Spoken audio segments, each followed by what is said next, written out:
ولقد زينا السماء الدنيا بمصابيح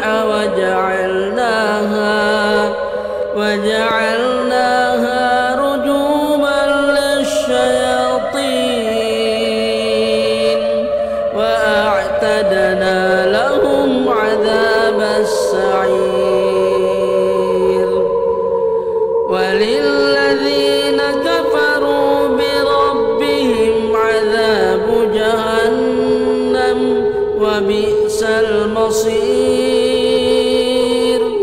إذا ألقوا فيها سمعوا لها شهيقا وهي تفور.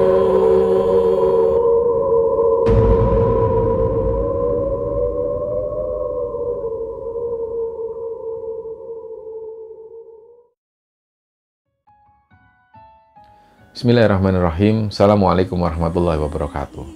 Sobat Kembara Sunyi dimanapun kalian berada. Pada kesempatan kali ini, kami akan membagikan cerita yang dikirim oleh Sobat Kembara yang bernama Ridho.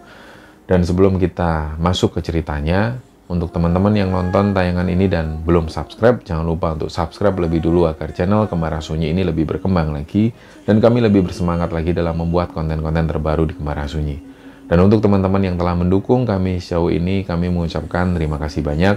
Semoga amal kebaikan teman-teman dibalas kebaikan berlipat oleh Allah Subhanahu wa Ta'ala.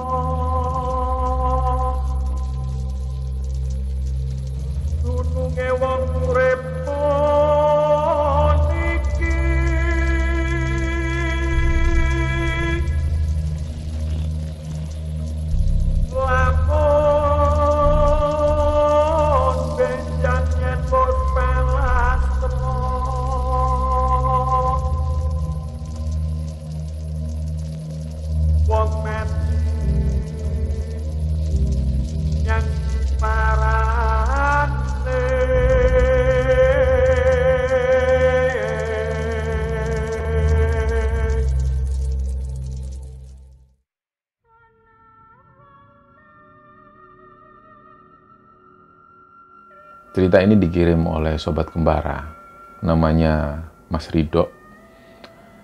Di cerita ini, Mas Ridho ini ingin membagikan kisah atau pengalaman yang pernah dialami oleh sepupunya sendiri yang bernama Mas Rofik. Jadi inti dari cerita ini sebenarnya adalah pengalaman pada saat Mas Rofik ini pernah mengalami siksa neraka. Nah tentu cerita ini ada sebabnya. Kenapa Mas Rofik pernah mengalami siksa neraka? Jadi kita mundur lebih dulu. Mas Ridho ini dilahirkan di keluarga yang sangat harmonis, yang berkecukupan sekali. Dia tinggal di sebuah kota di Jawa Tengah. Kita sebut nama kotanya Kota A. Sedangkan Rofik waktu itu tinggal di sebuah daerah juga yang ada di Jawa Tengah. Nah, jarak antara rumah Rofik dan Ridho ini jauh. Bisa memakan waktu perjalanan sekitar 5 jam perjalanan lah. Nah, waktu itu posisinya Rofik atau usia Rofik ini 2 tahun di bawah Ridho. Jadi mereka itu kalau ketemu pada saat liburan sekolah atau pada saat Idul Fitri. Nah, sampai suatu ketika pada saat Ridho ini duduk di bangku kuliah, Rofik ini pindah menuju kota A, dia kuliah di sana, dan tinggalnya juga di rumahnya Ridho. Yang Ridho tahu bahwa pada saat si Rofik ini masih duduk di bangku SMP, orang tuanya Rofik ini pernah mengelola panti asuhan. Dan awalnya mereka ini, orang tuanya Rofik ini nggak sengaja mengelola panti asuhan, bukan niat mereka sendiri. Jadi ceritanya ibunya Rofik ini panggilannya Umi. Begitupun juga Ridho memanggil beliau dengan panggilan Umi. Awalnya tiba-tiba pagi itu ada ibu-ibu yang datang membawa anaknya. Beliau bilang ke Umi, "Mi, Mbok minta tolong Mi, saya sudah nggak mampu lagi ngopeni anak ini, artinya untuk membiayai kehidupannya dan lain sebagainya. Nah, si ibu-ibu ini rumahnya juga agak jauh dari rumahnya Umi. Dan Umi tahu bahwa si ibu-ibu ini memang hidupnya itu seorang diri. Keluarganya nggak tahu kemana, sedangkan suaminya sendiri sudah 2 tahun meninggal. Dari situlah Umi ini juga simpati. Awalnya memang sebelumnya Umi sering bantu, ngasih sembako dan lain sebagainya, hanya sebatas itu. Dan tiba-tiba pada hari itu si ibu ini meminta supaya anaknya ini dirawat oleh Umi, dan beliau berencana mau pergi cari kerja ke luar negeri. Nah, dari situlah awal mulanya. Mulai dari situ Umi dengan ikhlas merawat si anak bayi ini, dirawat dengan sepenuh hati seperti layaknya seorang anaknya sendiri. Tiba-tiba nggak sampai setahun, ada tetangganya yang datang ke Umi dan bawa seorang ibu-ibu juga, bawa anak bayi. Tetangganya Umi ini bilang, "Mi, ini ada orang, Mi, butuh, kasihan, sudah nggak bisa ngerawat, ini anak yatim." Ya sudah, sini dirawat, wis pokoknya sebisanya Umi dirawat, nggak apa-apa, bismillah. Nah, mulai sejak saat itu, banyak orang-orang itu yang datang ke sana, dan umumnya mereka ini menitipkan anak. Ada yang dibawa oleh tetangganya, mereka ini nggak tahu orang tuanya di mana, tiba-tiba dia dikasih oleh orang yang tidak dikenal. Nah, ceritanya berawal dari situ. Sampai pada akhirnya Umi ini akhirnya merawat anak-anak yatim atau anak-anak terlantar ini sekitar 13 orang. Jadi sampai si Rofik ini duduk di bangku kuliah, usia anak-anak panti itu rata-rata mereka sudah dewasa semua. Ada juga yang sudah dikuliahkan oleh Umi. Nah, pada saat Rofik ini duduk di bangku kuliah, ayahnya Rofik sudah meninggal. Jadi yang merawat panti asuhan ini adalah Umi. Beberapa kali juga menurut Ridho, Umi ini juga dapat bantuan dari teman-temannya. Tapi itu pun nggak banyak. Nah, Umi ini berpesan kepada anak-anaknya, termasuk Rofik dan juga adik-adiknya ini, beliau berpesan, kalau nanti Umi nggak ada, lanjutkan panti asuhan ini. Dan ingat pesan Umi, kamu selalu melihat keseharian Umi ini seperti apa. Umi sama sekali nggak pernah ngasih makan kalian dari uang anak yatim ini. Kalau seandainya nanti Umi sudah nggak ada, jangan sekali-sekali kalian menggunakan uang anak yatim ini. Ini hak mereka, jangan makan hak mereka. Dan di situ Umi juga bercerita, Rasulullah itu melarang betul kita makan harta anak yatim. Nah, mungkin dari situ menurut Ridho, Umi sudah tahu tabiat beberapa anaknya, terutama si Rofik ini.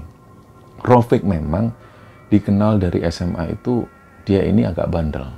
Dia sudah suka minum minuman keras, dan dia ini sudah melakukan perzinahan. Dari situ, kata-kata Umi ini seolah mengisyaratkan bahwa jangan sampai anak-anakku itu makan harta anak yatim. Nah, suatu ketika pada saat Rofik ini kuliah di kota A, selama dia ada di kota A sekitar 3 tahun itu, Umi jatuh sakit. Rofik pulang ditemani dengan Ridho, dan gak lama dirawat di rumah sakit, Umi meninggal.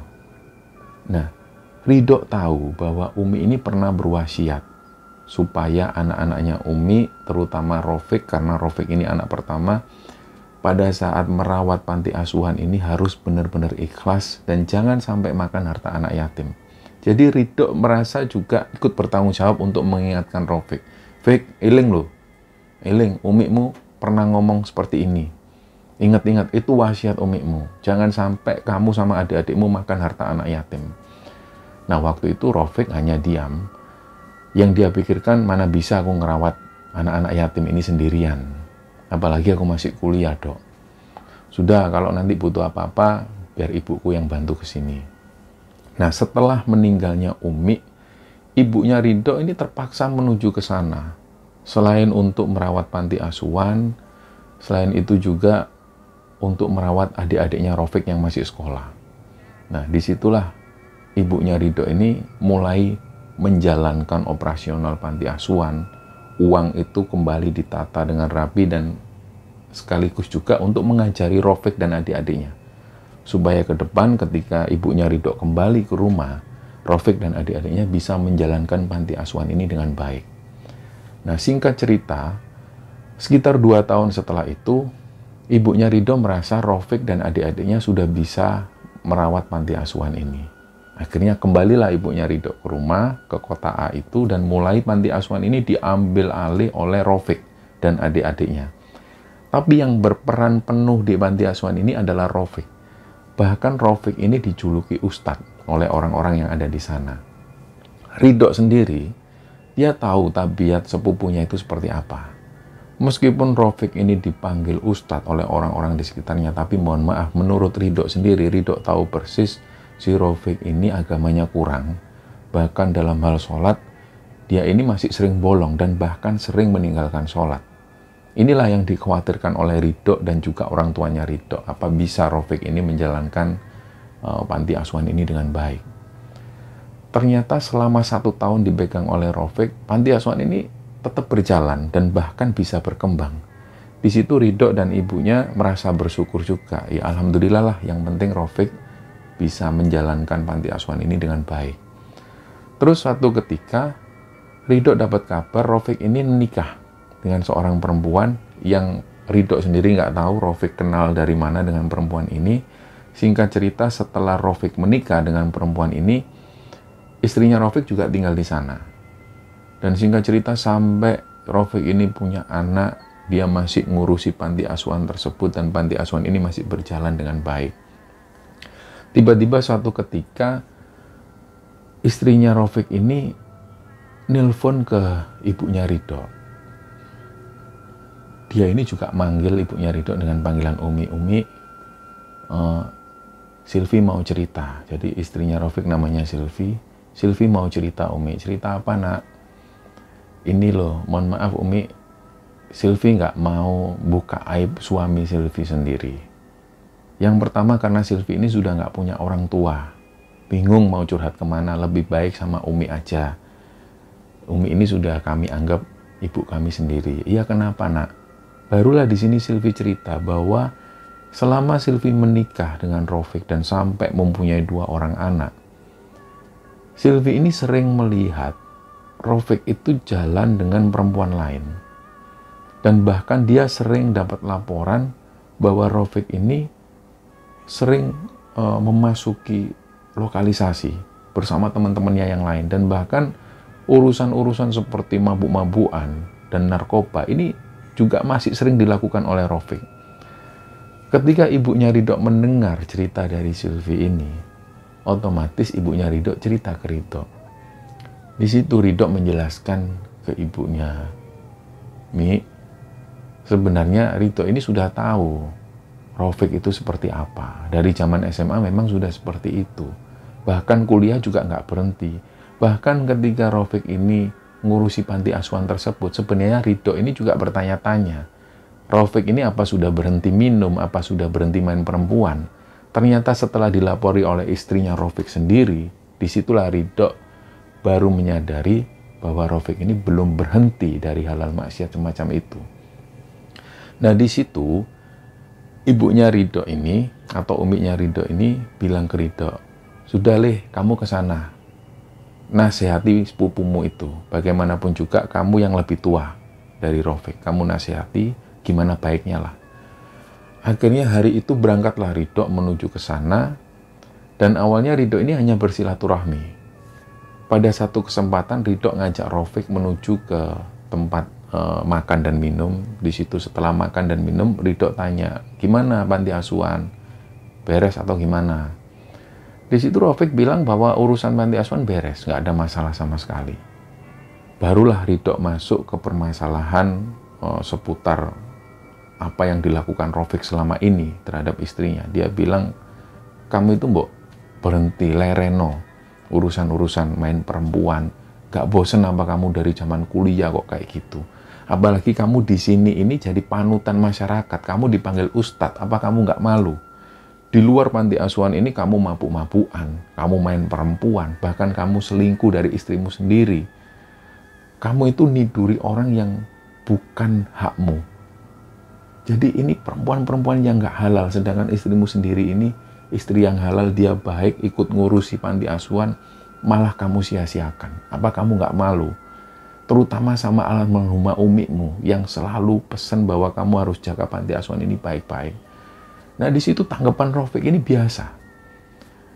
Dia ketika mendengar nasihat dari Ridho, dia nanggepin biasa, seolah-olah dia ini nggak melakukan apapun. Setelah itu karena Ridho merasa dia sudah menasehati, akhirnya dia pun pulang, kembali ke rumah. Dia cerita ke ibunya, Mi, sudah tak kasih nasihat si Rafiq. Terus tanggapannya gimana, nak?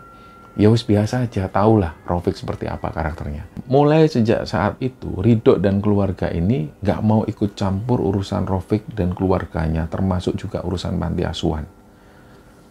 Uminya Ridho ini bahkan berpesan, apapun yang terjadi, sudahlah kita berlepas diri. Yang penting kita sudah menasehati si Rafiq, dan kita ngelihat aja dari jauh. Kita sambil mendoakan yang terbaik. Karena bagaimanapun juga, panti asuhan ini adalah warisan dari uminya Rafiq. Ternyata nggak sampai 1 tahun, ada kabar lagi yang mengejutkan. Bahwa Silvi ini cerita lagi ke ibunya Ridho, Rafiq ini ternyata selama ini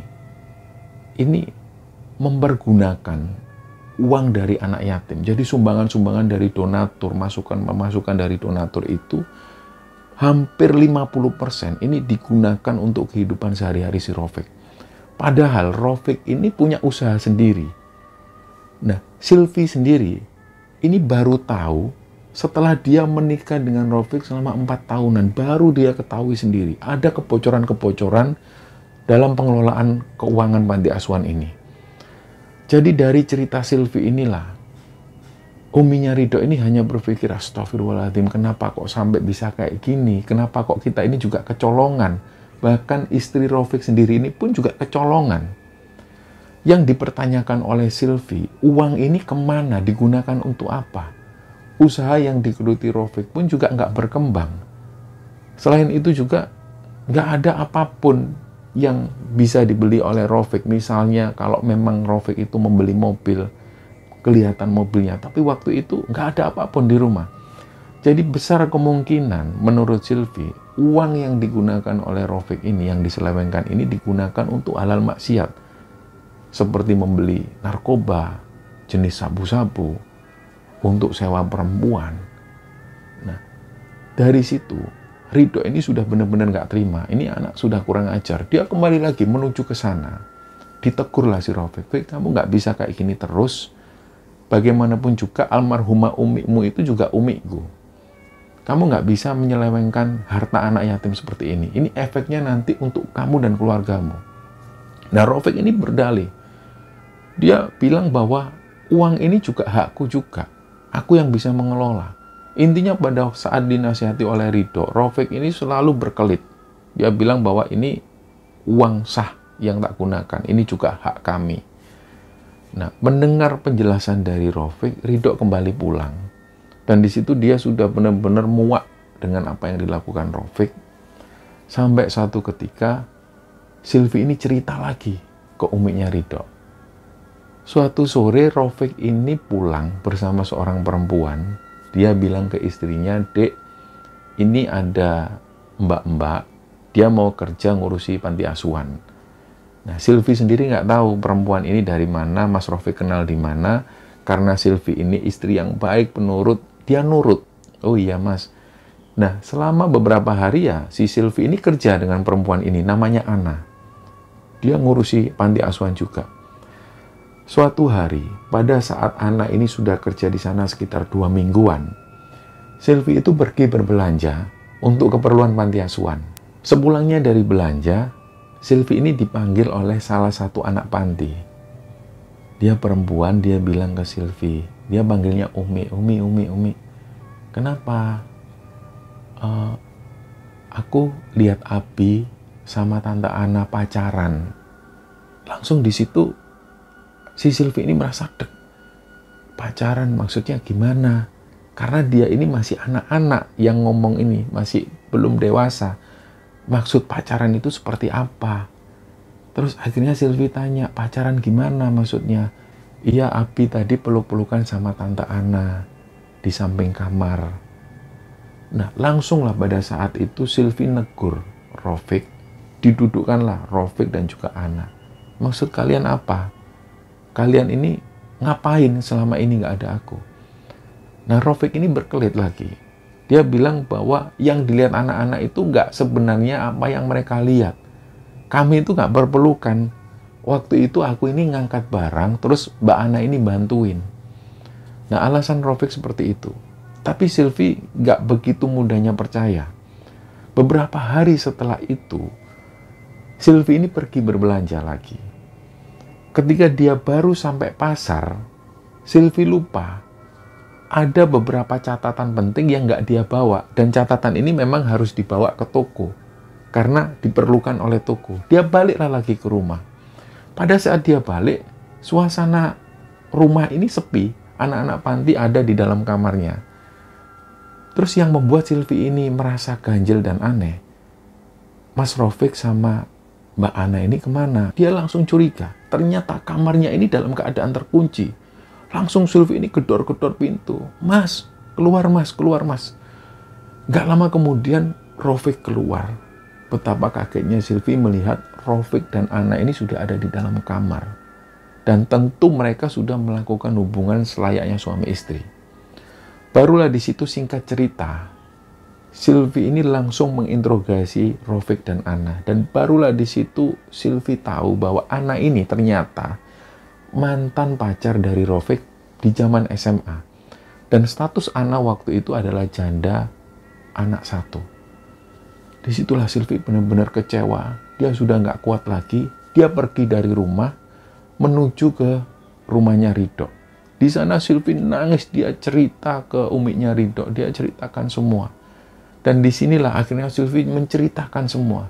Bahwa pada saat dia pertama kali menikah dengan Rafiq, sebenarnya Silvi sudah tahu bahwa Rafiq ini masih suka mabuk-mabukan. Dia bahkan melihat sendiri Rafiq ini pergi bersama seorang perempuan, tapi dia tutup mulut. Dia jaga aib suaminya, dia simpan aib suaminya. Dan sampai puncak-puncaknya ketika Rafiq membawa Ana, yang tidak lain adalah mantan pacarnya sendiri, di situ Silvi sudah nggak bisa nahan emosinya. Dia benar-benar kalut dan dia pasrah waktu itu. Dia ceritakan semua ke umiknya Ridho. Singkat cerita, umiknya Ridho cuma bilang, sudah kamu sementara tinggal di sini dulu. Biar Rafiq ngurusi panti asuhan, kita lihat seperti apa ke depannya. Nggak sampai 1 minggu Rafiq datang ke rumah Ridho. Di situ Rafiq minta maaf, bahkan sampai sungkem di hadapan ibunya Ridho. Bagaimanapun juga ibunya Ridho ini adalah kakak dari ibunya Rafiq. Nah, pada saat Rafiq ini minta maaf, ibunya Ridho pun memaafkan. Bagaimanapun juga Rafiq ini sudah seperti anaknya sendiri. Di situ umiknya Ridho bilang, sudah nak, mulai sekarang kamu rubah semua. Kebiasaan burukmu kamu rubah. Bertobatlah pada Allah. Ini yang kamu pakai ini harta anak yatim. Rasulullah SAW itu mengingatkan jangan sekali-sekali makan harta anak yatim. Ini bahaya. Bahaya untuk kamu sendiri dan bahaya untuk anak dan istrimu. Nah, di situ Rafiq ini nangis. Dia mengungkapkan penyesalannya. Dan Ridho sendiri waktu itu melihat tangisan Rafiq ini kayak benar-benar memang dia tulus. Akhirnya setelah itu Silvi diajak pulang. Gak lama setelah itu, sekitar 3 mingguan berjalan, Silvi telepon ke ibunya Ridho. Umi, Mas Rafiq ada di rumah sakit, Umi. Duh, kenapa nak? Gak tahu, Umi. Ini tiba-tiba Silvi dikabari sama teman-temannya Mas Rafiq. Menujulah mereka ke sana, ke rumah sakit menjenguk Rafiq. Di sini barulah Ridho dan umiknya ini tahu bahwa Rafiq ini sampai masuk ke rumah sakit. Karena hampir 2 hari 2 malam, Rafiq ini pesta narkoba, pesta miras. Dan pada saat dia dirawat di rumah sakit itu, keadaan livernya ini sudah bengkak. Kalau Rafiq ini benar-benar pengen sembuh, dia harus dibawa ke rumah sakit yang bisa transplantasi hati. Karena memang sakitnya ini sudah parah, livernya sudah benar-benar rusak. Nah, melihat hal itu, Ridho dan umiknya ini sudah nggak bisa berbuat apa-apa lagi. Di situ mereka hanya berdoa Dan di situ Rafiq ini nggak sadarkan diri.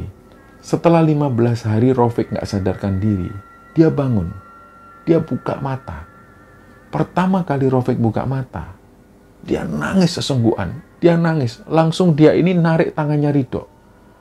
Dia coba memeluk Ridho. Ridho sendiri hanya pasrah. Ini anak kenapa? Selama ini dia nggak merasa akrab ini. Kok dia mau meluk aku? Dibiarkanlah dipeluk. Setelah itu, dia cium tangan uminya Ridho. Umi, Rafiq minta maaf. Setelah itu dia minta maaf ke istrinya, si Silvi. Nah, setelah minta maaf ke semua orang ini, Rafiq kembali nangis. Dia nangis sesungguhan. Dan dia minta dipulangkan. Akhirnya setelah minta rujukan dari rumah sakit, Rafiq pun dipulangkan. Ketika ada di rumah, Ridho masih ada di sana beserta uminya. Rafiq ini hanya nangis terus-terusan. Dia disuruh cerita, dia nggak mau. Barulah keesokan harinya, si Rafiq ini baru mulai bercerita. Di situ yang mendengar cerita Rafiq ini adalah Silvi, istrinya sendiri, ibunya Ridho, dan juga Ridho. Dia mendengarkan cerita Rafiq sambil dia ini ketika bercerita, di tengah-tengah cerita dia nangis sesungguhan. Dia nggak bisa nahan rasa sedihnya. Dia mulai ketika itu memang dia mengakui. Dia ini diajak teman-teman SMA-nya ke sebuah lokalisasi di mana di situ ada tempat karaoke dan ada perempuan juga. Uangnya ini diambil dari uang donasi panti asuhan. Dihabiskan benar-benar untuk acara malam itu.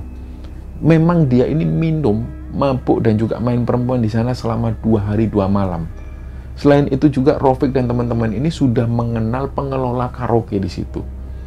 Nah, selama dia ada di sana, dia minum mabuk sampai nggak sadarkan diri. Nah, perut bagian kanan ini dirasakan sakit luar biasa oleh Rafiq. Dia merasakan sakit, tapi dia tetap minum.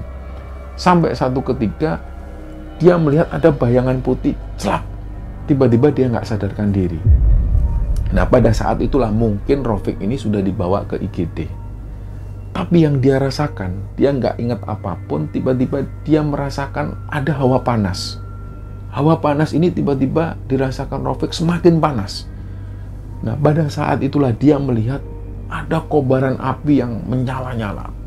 Seperti dia ini memasuki tempat pandai besi. Jadi ada banyak orang itu yang menyalakan besi panas. Dan orang-orang ini ukurannya itu besar-besar semua. Yang Rafiq dengar di situ hanya suara tangisan orang-orang, ada suara tangisan perempuan, tangisan laki-laki. Semuanya di sekitarnya ini adalah api semua.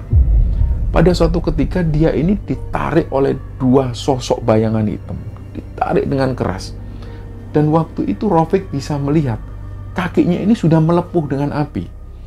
Ketika kakinya Rafiq ini melepuh, dia nangis sebisa-bisanya karena dia merasakan sakit yang luar biasa. Dan di situ Rafiq sempat melihat kakinya ini sudah tinggal tulang. Tiba-tiba dia dibawa ke satu tempat, terus kulitnya ini balik lagi, tubuhnya kembali lagi. Tubuhnya kembali lagi seperti semula, dia ditarik lagi ke satu tempat. Di situ ada sosok bayangan hitam besar. Dia ini bawa gumpalan. Ternyata begitu Rafiq ini mendekat ke arah sana, dia didorong oleh sesuatu. Dia melihat ternyata gumpalan ini adalah gumpalan api yang menyala-nyala. Dan gumpalan ini diserahkan ke Rafiq. Rafiq ini kayak ada yang menggerakkan. Dia sebenarnya nggak mau memegang gumpalan api tersebut karena dia merasakan panas yang luar biasa. Tapi dia ini sudah nggak bisa mengendalikan badannya lagi. Langsung tangannya ini meraih gumpalan api tersebut. Tangan kirinya juga meraih gumpalan api ini. Tangan kanan mulai melahap gumpalan api ini. Disitulah Rafiq ini merasakan betul, dia nggak pernah merasakan sakit yang sesakit itu. Panas sekali. Jadi gumpalan api ini dilahap oleh Rafiq. Dia merasakan dari tenggorokan itu panas sampai ke perut dan mohon maaf sampai keluar ke dubur. Nah, di sampingnya ini ada orang lagi. Orang ini nggak dikenal oleh Rafiq. Dia melihat penampilan fisik dari orang ini aneh. Bibirnya itu tebal. Mirip seperti bibir unta. Jadi benar-benar tebal. Dia juga melakukan hal yang sama seperti yang dilakukan Rafiq. Dia makan gumpalan itu dan keluar sampai ke dubur. Ternyata barulah Rafiq ini sadar. Dia sempat megang bibirnya. Bibirnya itu ternyata juga membesar seperti bibir unta. Dan dia melakukan itu berulang kali. Ketika dia merasakan sakit, dia dikasih lagi gumpalan api, dimakan lagi. Dia nggak bisa mengendalikan diri waktu itu. Dan nggak tahu berapa kali dia melakukan itu sampai yang dia rasakan cuma panas, sakit, dan juga dia menangis. Sementara itu, backsound-nya ini adalah tangisan-tangisan manusia. Nah, nggak lama setelah itu dia ditarik lagi ke suatu tempat. Pada saat si Rafiq ini ditarik, dia itu dihadapkan dengan meja panjang. Tapi meja ini penuh kobaran api. Di situ ada hidangan-hidangan yang lezat. Di situ dia melihat banyak juga orang-orang yang duduk di sana. Tapi semua yang duduk di meja ini adalah laki-laki semua. Mereka semua ini pasrah. Nah, di situ Rafiq agak tenang. Karena di hadapannya itu ada potongan-potongan daging steak. Dia langsung merasa lapar waktu itu. Dia pengen makan daging steak ini. Tiba-tiba, Rafiq itu melihat di kolong meja. Begitupun juga orang-orang yang ada di sana. Mereka semua ngelihat ke kolong meja. Ada daging busuk. Daging busuk ini dipenuhi ulat-ulat dan baunya luar biasa busuk. Tiba-tiba Rafiq ini jongkok. Orang-orang yang di sana juga jongkok. Mereka ini makan daging busuk itu. Pas waktu mereka ini sambil makan, Rafiq ini bisa merasakan daging ini luar biasa busuk. Dan dia merasakan dia itu pengen muntah. Dan waktu itu dia masih bisa berpikir, padahal di atas meja itu ada daging steak yang lezat. Kenapa kok aku makan ini? Orang-orang ini juga kenapa kok makan ini? Dia makan sambil dia nangis, nggak bisa dia mengendalikan. Dia terus makan daging busuk ini. Sampai-sampai sesekali dia muntah. Setelah dia muntah, dia dipaksa lagi makan daging itu. Setelah itu dia dibawa lagi ke satu tempat. Di situ dia melihat ada orang yang ditusuk dengan besi panas. Di situ yang bisa dilakukan Rafiq, dia hanya bisa nangis. Nangis sejadi-jadinya. Dalam perjalanan itu, beberapa detik tubuh Rafiq ini terlalap api, langsung jadi tulang. Terus beberapa detik kemudian, tubuhnya kembali seperti semula. Terus dibakar lagi. Sampai waktu itu dia benar-benar sudah nggak bisa berbuat apa-apa lagi. Sakitnya itu luar biasa. Dia nggak pernah merasakan sakit yang seperti itu. Dan tiba-tiba dia melihat ada satu pintu. Pintu ini dijaga oleh dua sosok. Sosok ini sama sekali nggak bisa tersenyum. Dia hanya melotot ke arah Rafiq. Dan si Rafiq ini berusaha menjangkau pintu itu. Karena dia merasa mungkin itu pintu keluarnya. Dia nggak mau berada di kobaran api ini. Jadi di situ Rafiq ini sambil merangkak. Begitu mendekati pintu ini, dia melihat ada anjing. Anjing ini penuh kobaran api, jadi menyala-nyala anjing ini, ada sekitar 5 ekor anjing. Anjing ini nabrak ke arah Rafiq. Jadi Rafiq langsung terhalang dari pintu tersebut, menjauh lagi. Dia coba merangkak lagi dengan sakit-sakit. Dan yang terjadi juga sama. Dia melangkah beberapa langkah, tubuhnya ini sudah terlalap api lagi dan tinggal tulang. Dia coba melangkah lagi, tubuhnya diganti lagi dengan tubuh yang baru. Begitu seterusnya, sampai dia berusaha menjangkau pintu tersebut. Tiba-tiba Rafiq itu merasa bisa melewati pintu tersebut. Barulah dia melihat cahaya putih lagi. Nah, nggak lama setelah itu, barulah Rafiq ini buka mata. Dan di situ dia melihat istrinya. Dia melihat ibunya Ridho, dan dia melihat Ridho. Jadi secara refleks, Rafiq ini nangis. Dia langsung nggak bisa menahan air matanya, dia nangis ketakutan. Dan dia sendiri juga nggak sadar kenapa dia pengen meluk Ridho waktu itu. Karena dia merasa ketakutan luar biasa. Ketika mendengar cerita ini, Sylvie, ibunya Ridho dan juga Ridho, mereka hanya bisa tercengang. Apa benar Rafiq ini sudah ngintip neraka? Apa benar Rafiq ini sudah benar-benar merasakan siksa neraka? Nah, yang ada dalam pikiran Ridho waktu itu, mungkin inilah Allah masih ngasih kesempatan pada Rafiq. Mungkin Rafiq ini disuruh bertobat. Jadi setelah mendengar cerita Rafiq ini, semua percaya. Sylvie percaya, Ridho percaya, umiknya Ridho pun percaya bahwa mungkin ini adalah petunjuk dari Allah. Dan yang dilakukan Rafiq waktu itu, dia cerita sambil nangis sesenggukan. Jadi raut wajahnya ini penuh air mata dan keringat basah. Setelah mendengar cerita itu, ibunya Ridho bilang, "Ya wis nak, kamu tobat nak, sudah nak, leren nak. Hentikan semua ini nak, sudah kamu leren. Kata dokter livermu ini sudah hancur. Mungkin ini karena kamu kebanyakan minum minuman keras. Sudah kamu leren." Si Rafiq ini cuma bisa nangis, "Iya umi, iya umi." Rafiq mau tobat Umi, kapok Umi, sakit Umi, sakit. Dia nangis. Jadi kayak Ridho ini merasakan betul sakit yang dirasakan oleh Rafiq. Seolah-olah cerita yang disampaikan oleh Rafiq ini tersampaikan bahwa memang benar kejam banget siksa neraka, memang seperti itu. Nah menurut Rafiq, dia ada di neraka itu gak sampai 1 jam. Bahkan Rafiq ini merasa hanya hitungan menit. Padahal Rafiq ini ada di rumah sakit hampir sekitar 15 harian. Beberapa hari ada di sana. Ridho dan Uminya kemudian pamit.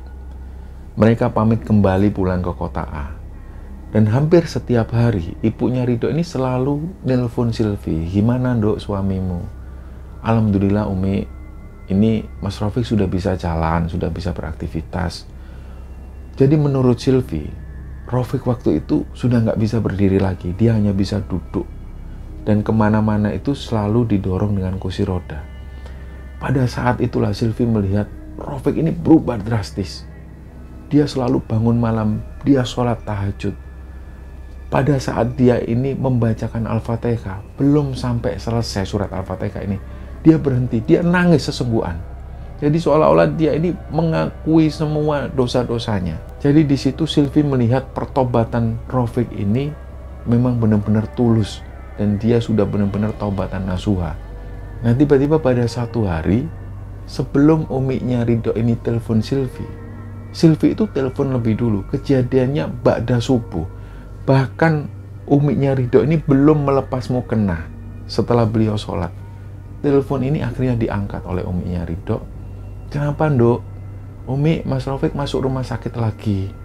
Innalillahi wa inna ilaihi raji'un. Ya sudah, Umi ke sana ya. Ridho dan Uminya menuju ke rumah sakit. Di situ kondisi Rafiq ini sudah benar-benar kritis. Dan bahkan waktu itu dokter sudah bilang ke Uminya Ridho dan juga ke Silvi supaya si Rafiq ini ditalkin. Artinya disuruh untuk mengucapkan kalimat syahadat. La ilaha illallah, la ilaha illallah Muhammad Rasulullah. Karena orang-orang yang seperti ini, dia ini sudah mendekati maut. Dia sudah sakratul maut. Dan disitulah Ridho baru pertama kalinya melihat orang yang sakratul maut. Di situ Ridho ini terus-terusan mengucapkan kalimat la ilaha illallah, la ilaha illallah. Dan di situ Ridho melihat jelas bibir Rafiq ini mengucapkan la ilaha illallah, la ilaha illallah, meskipun tidak mengeluarkan suara. Setelah itu barulah Rafiq ini mengambil nafas panjang dan kemudian disinilah Rafiq dinyatakan meninggal dunia. Pada saat yang bersamaan Silvi ini nangis histeris. Dan waktu itu Umi coba menenangkan Silvi, sudah Dok, ikhlaskan. Ini sudah takdirnya Allah. Singkat cerita akhirnya jenazah Rafiq ini pun dimakamkan. Nah singkat cerita berbulan-bulan setelah itu, pada saat Ridho ini beraktivitas di rumahnya, Ridho ingat pada waktu itu hari Jumat malam. Ridho ini tidur. Dalam tidurnya itu Ridho ini mimpi. Dia ketemu Rafiq. Nah Rafiq ini pakai jubah panjang warna putih, dia pakai peci warna putih. Dan di situ Ridho melihat aura wajah Rafiq ini benar-benar bersinar sekali. Jadi kayak waktu itu Ridho ini nggak mengenali bahwa ini adalah Rafiq. Baru ketika mendekat, Ridho baru paham, ya Allah Rafiq. Terus di situ Rafiq bilang, gimana pun juga kamu ini saudaraku. Sudahlah, aku ikhlaskan Silvi buat kamu. Tiba-tiba setelah Rafiq ngomong seperti itu, Ridho ini kebangun, nafasnya itu tersengal-sengal. Dia coba tidur lagi. Dalam tidurnya itu dia mimpi lagi, dia ketemu Rafiq. Masih dengan tampilan yang seperti itu. Dan Rafiq masih mengucapkan hal yang sama. Dok, Silvi tak ikhlaskan buat kamu. Silvi tak halalkan buat kamu. Kasihan dia. Setelah itu Ridho kebangun lagi, nafasnya tersengal-sengal. Barulah untuk kedua kalinya itu, Ridho bangun. Dia langsung ketuk pintu kamar ibunya. Mi, Ridho mimpi, Mi. Nah di situ Uminya tanya, mimpi apa? Diceritakan oleh Ridho. Ridho ketemu Rafiq, diceritakan sampai detail dan bahwa waktu itu Rafiq sempat berucap, dia mengikhlaskan Silvi untuknya. Dan pada saat itu juga, Uminya Ridho ini ngasih jawaban, insya Allah Umi Ridho nak kamu menikahi Silvi. Silvi anak baik. Dan kalau memang kamu ketemu Rafiq seperti itu, insya Allah itu adalah petunjuk. Tunggu abimu pulang ke Indonesia, setelah itu kita langsungkan pernikahan. Nah, singkat cerita, abinya Ridho ini pulang ke Indonesia dan mereka langsung melamar Sylvie. Sylvie pun langsung menerima.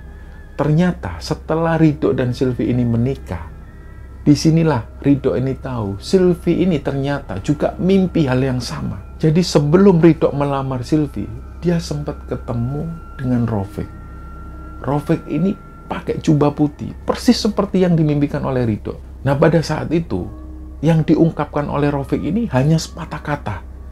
Rafiq cuma bilang ke Sylvie, "Umi, Abi ikhlas." Nah, keesokan harinya setelah Sylvie mengalami mimpi itu atas izin Allah, keluarga Ridho ini datang. Langsung melamar Sylvie. Jadi Sylvie itu langsung gemeter. Jadi pada saat itulah Sylvie menerima lamaran Ridho. Beberapa tahun kemudian, abinya Ridho yang ada di luar negeri itu menghubungi Ridho, di sana ada pekerjaan. Dan dia ini bisa membawa serta seluruh keluarganya.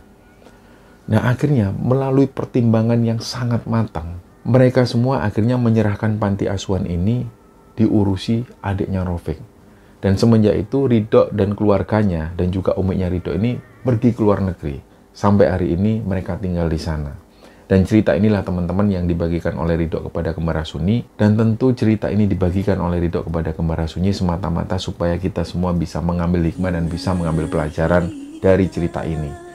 Dan kami mengucapkan terima kasih kepada Ridho dan juga Mbak Sylvie yang telah membagikan cerita ini kepada Kembara Sunni. Mohon maaf kalau ada salah-salah kata. Wassalamualaikum warahmatullahi wabarakatuh.